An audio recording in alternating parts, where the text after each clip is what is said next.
প্ৰতিযোগিতাত অংশগ্ৰহণ কৰে প্ৰায় 16টাকৈ দলে খেলত গড়গাঁও FC দলে 6-0 ব্যৱধানত পৰাজিত কৰে মাদুৰী FCক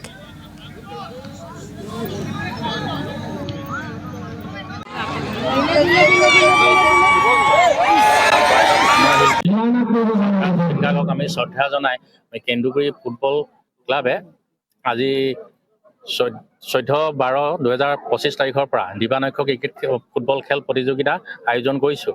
ইয়াত সকলো ৰাইজৰ সহায় সহযোগিতা আৰু উপস্থিতি আমাক যথেষ্ট আনন্দিত কৰিছে আৰু লগতে আমি প্ৰয়াত জুবিন গাৰ্গৰ শ্ৰদ্ধা জনাই তেখেতৰ মায়াবিনী গীতটো পৰিৱেশন কৰিবৰ কাৰণে আমি অসমৰ জনপ্ৰিয় কণ্ঠশিল্পী ভিঘু কাশ্যপ ডাঙৰীয়াক ইয়াত নিমন্ত্ৰণ জনাইছিলোঁ। তেখেতে আহি আমাৰ মাজত আহি এই গীতটি পৰিৱেশন কৰিলে আৰু তেখেতে যথেষ্ট উৎসাহেৰে আমাৰ এই ফুটবল প্ৰশিক্ষণ কেন্দ্ৰটোক তেওঁ উৎসাহিত কৰিছে আৰু আমাৰ স্থানীয় সকলো ৰাইজকে উৎসাহিত কৰিছে। আজি খেলখন গড়গাঁও কোচিং চেণ্টাৰ বনাম মাদুৰী কোচিং চেণ্টাৰৰ মাজত সামৰণি 21 তাৰিখ। আসাম টক্স আপোচবিহীন অসম কণ্ঠ।